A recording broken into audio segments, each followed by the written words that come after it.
Hey everybody, how's it going?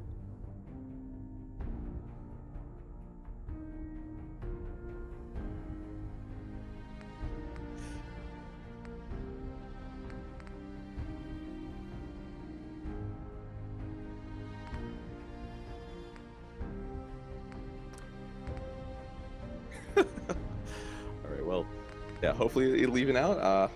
I'll prepare the sacrifice to the computer gods in the background, so hopefully this time will work fine. There. I'm glad it has a little warning there. I was gonna ask you on the way out, there was this switch that said like it was like something or like off or armed or maybe empty or armed. Were those for turning on or off for your booby traps, or was that for turning off on and off the power? Like, were those for specific things that you were trying to? Yeah, on the right side. Yeah, these things. It's like empty or armed, I think. So what are these used for exactly?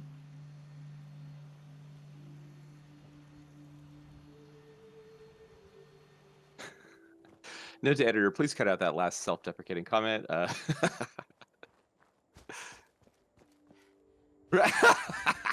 least it's the audio of that part. We can splice something over it later. No, I was really curious because I'm a big fan of game mechanics that impel a player to try something, as opposed to like explicitly like you must go to this place holding this weapon to open the door. Like, how many times have you been on some railroad adventure where it just forces that down your throat, and you're like, okay, no matter what my playthrough is, I know I have to get this gun and talk to this guy at this time, you know, and I'd find it far more interesting if they allowed you to discover certain things on your own accord.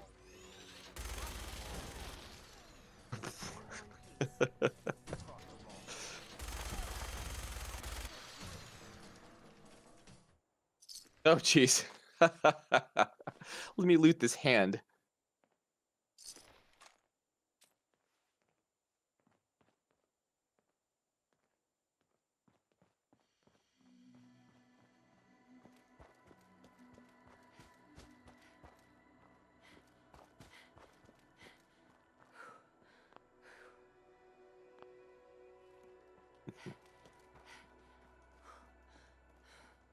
Well, see, another thing that interests me here is a tension between role-playing and kind of like optimized material rewards for a player. So here's what I'm talking about. Imagine if you had some organic factions, of course, all over the place, and there was organic faction A that may have been like the more the stereotypical kind of like the nice guys, maybe wasn't threatening. They could even be like a set of merchant caravans, very similar to the Khajiit that you see in Skyrim. They're kind of loathed and hated everywhere, but they still provide essential services. But just a less powerful but more resource, but a faction that provided decent resources. But then you could have factions, say B and C, competing for the same territory and unfriendly towards each other.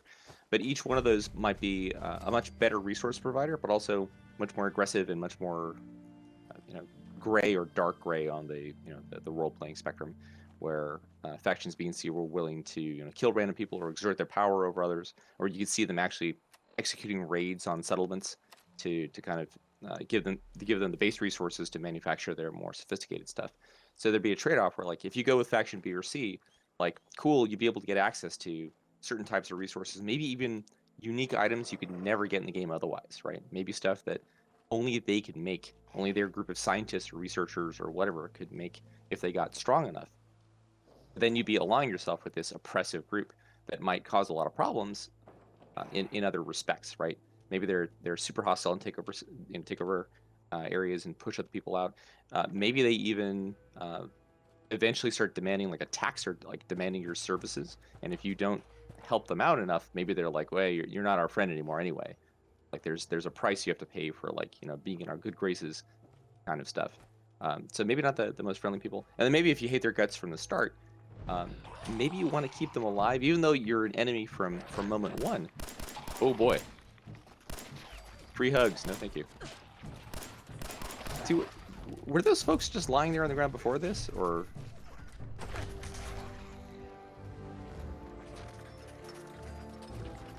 There you go for.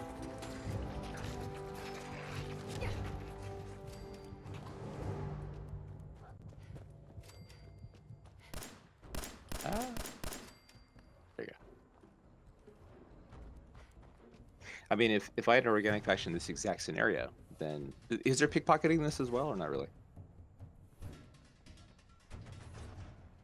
Yeah. I was gonna say, like, imagine if you went up to pickpocket somebody to take off their stim packs first, and then you could kill them, just to make sure they didn't use those in the middle of combat. Right? So again, that's another reason to to.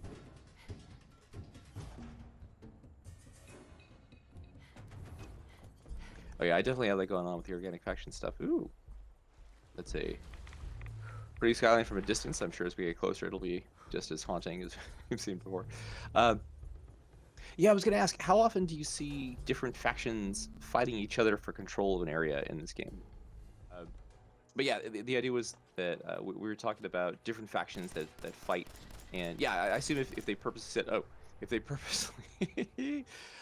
set up certain combat encounters or certain dramatic, uh, RP-ish moments like we saw earlier with those oh geez, uh, the folks in the diner, then yeah, that's a combat setup on purpose for that kind of thing. But I was curious how often does that happen? Kind of, is it a handful of times where you come across different groups fighting for control? And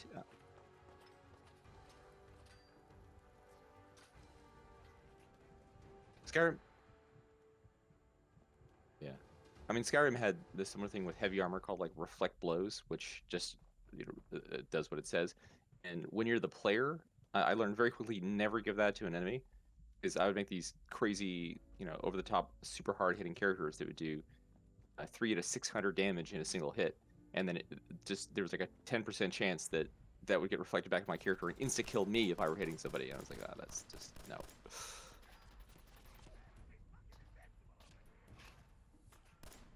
Right, but when they use it on you, not so not so not so much. Yeah, I always found that kind of a. He's still all threatening with no arms and legs.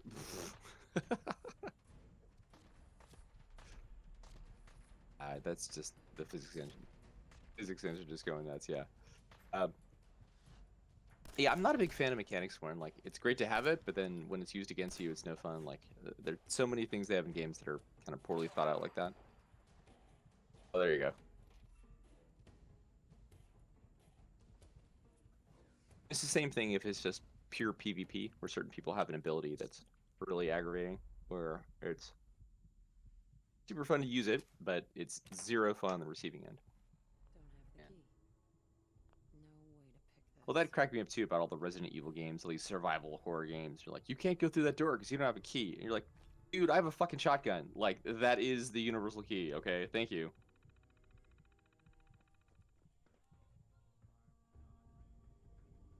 Right.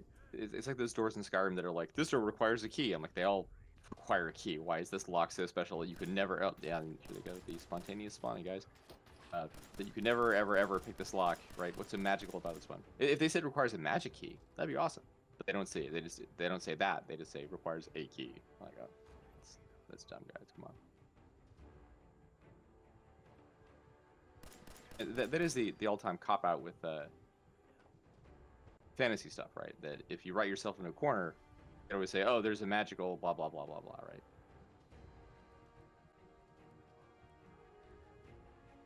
A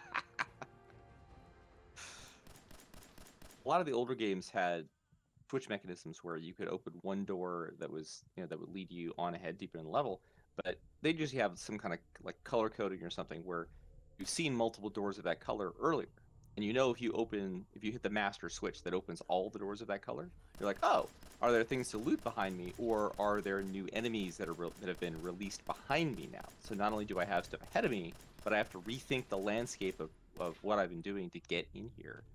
Like, what are some good defensible positions? What do I need to do? There you go. What do I need to do to do a sweep again, to go back? Again, not just for a loop, but also now I'm worried about different enemies and stuff coming out, and even some super early Super Nintendo games. Mario World was, had this beautiful thing with the Switch palaces. I don't know if did you ever play that game? It'd be a super retro game for you. So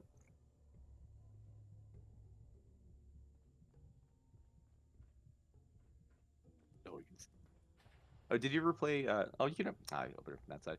Did you ever play that game Mario World for the Super Nintendo? Oh, okay. So you remember the Switch palaces? There was like the yellow Switch palace, the green Switch palace, the blue one, and the okay, yeah. So you'd wander through all the different levels of the game, and along the way you'd see these weird kind of dotted outline things where like, oh, that looks like blocks, but they're just these hollow outlines. And you could see that they were very deliberately placed. Like there were patterns to these things, but you know, you just like, okay, whatever. And finally, you'd stumble upon a secret if you were, you know, looking around, and you hit this place called the Switch Palace, and you just hit this giant switch, and then all the color blocks of that switch would be activated through the whole world. I mean, through every level, scattered everywhere in the game, and that impelled you like, oh man, not only do I want to see what that does ahead of me, I'm curious what I just unlocked, but like, man, I want to go back because I remember all these spots in these previous levels where like I didn't know what these things were, and now I want to check it out. And it wasn't just a block for climbing. It would open up new areas. Like the yellow blocks would give you mushrooms. So every yellow block became this mushroom source, and then the green ones would give you the feather, which was an incredibly valuable item. I don't think the other two gave you anything. The Mario World stuff, yeah. So it like I was saying, it there's this that mechanic that impels you to want to go back to levels you've seen before, um, to explore all those new areas that have been opened up because there were staircases or things that you could traverse, and sometimes blocks would be arranged where you couldn't, even though they existed now, you still couldn't traverse that new area because maybe you needed a feather or you needed some other mechanic. So you're like, oh man, not only did I unlocked this partially, and it may give me access to this new little mini area, but I can see there's something even higher where like I don't have the power to get up there right now, or maybe I have to unlock even more blocks. If you get the yellow ones, then maybe the green ones will be the next ones that you have to unlock, kind of thing. It was a great way to, again, just to impel the player to reward players who had curiosity or who remembered things, all that stuff, to want to go back and re-experience older levels in a different way. And I have not seen stuff like that in a lot of modern games, and it makes me sad that it's not part of it. Now, actually dovetailing perfectly with what you did here, I would love it if there were storylines where you could discover certain facts, where you could talk with certain people that maybe you've already talked with a certain NPC, you've already gotten all the the basic quests from them, and now they're just they're an ally or they're a resource provider or something, right? They give you, every time you see them they give you a free med pack, or they maybe they give you rumors of radiant quests, kind of thing. Then once you learn a new fact, maybe they open up about a whole new thing. So maybe you, like you're saying with Esbern, maybe Esbern isn't just this some what's going on. Oh, maybe Esbern isn't some shut-in that's deep in some the Ratway basement. Maybe he's actually somebody that you come across in a different context. He's a vendor, this or that. He's living a different life. Um, so, but only after you talk to Delphine and you kind of mention, you're like, wait a minute, I know a guy that he's not going by the name Esbern, he's going by a different name. And you're like, wait a minute, I know a guy that matches that description. And you go back and talk to him, and you're like, hey, Esbern. He's like, oh, don't use that name. And then this whole new quest opens up. So it's like, it's not just like the physical level that would change. It's due to a new context. It's like you can go back and have a new conversation with an NPC because of new information that you found out. It's that's different. Like I would love if that were more common. I can't think of many situations where that's a thing. I mean, you tell me if does Fallout do that much? Are there other games that you're aware of that are like that?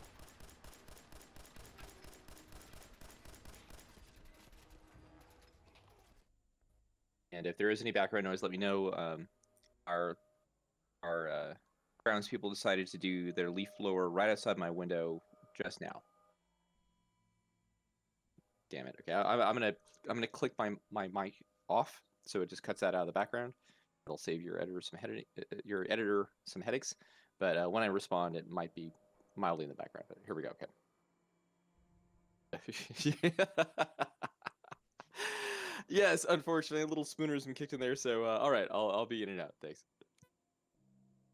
I was gonna say that actually reminded me of someone had this patch in Skyrim that allowed you to kill children, right? Because there's just a checkbox for is child or not, and so they're running around, and people say comments if you have a certain weapon out or a spell out, or whatever. So the guy had a sword, a flaming sword, and one of the little bratty children runs up. It's like, didn't your mama tell you not to play with fire?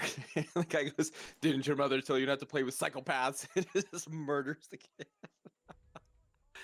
So yeah, it's kind of a little reminiscent of that from way back in the day. But yes. Oh well, there you go.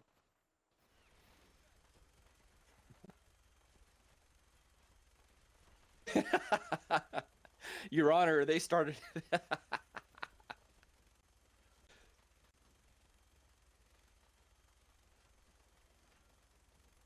So mad. And not only that, but it wasn't like there was some kind of residual thing because it was the same, like you reloaded, but there was some kind of flag that got messed up the engine. The load wasn't clean. Like the entire game shut down and reopened. There are situations in Skyrim where like if you load from,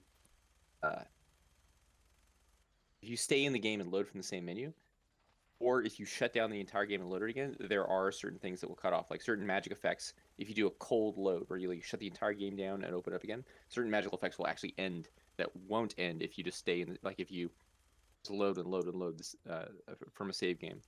It's really annoying that they have that glitch in there. They'll have like certain cloak effects or certain whatever stuff, or even enemies will have certain effects on. If you do the warm load, you just keep loading it in the same game that you played, it's fine. But if you close out of it and open it again, everything's different. And it's like, why can't you guys? Why, people? Why? You're loading something. It should be very easy. No. Yeah.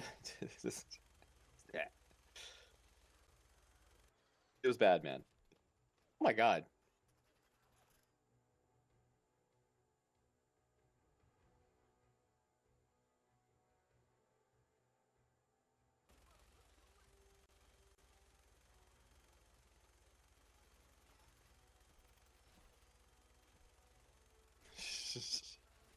Again, phrases that don't pan out well when you begin them with Your Honor. They started, Your Honor, they started.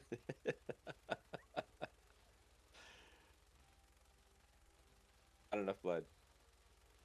Not enough blood.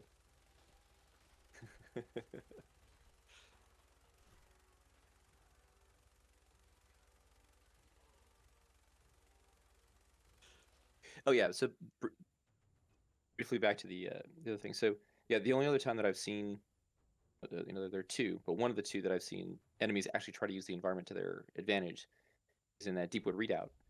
And there's a person there's a Forsworn person that, oh wow, that sees you like an observatory or something. What is this? Oh, elevator shaft, yeah.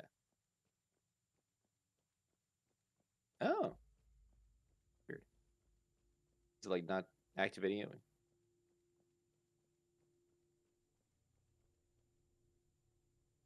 Oh, whoa. No, you're in an interior only cell.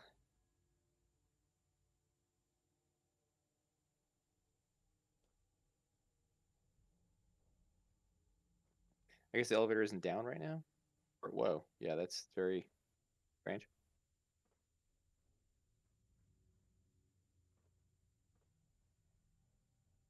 I messed up with the marker there.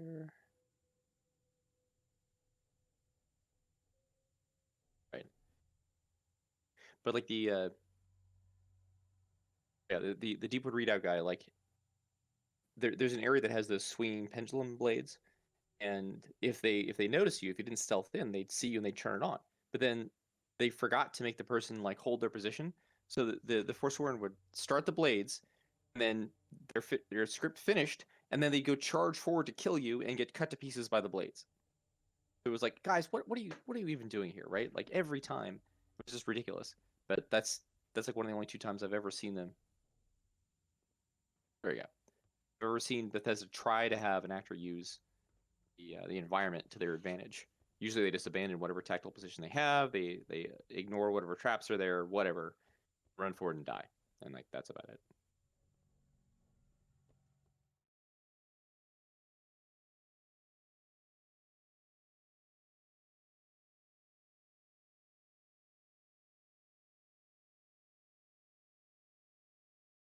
Love is a burning thing, and it makes a fiery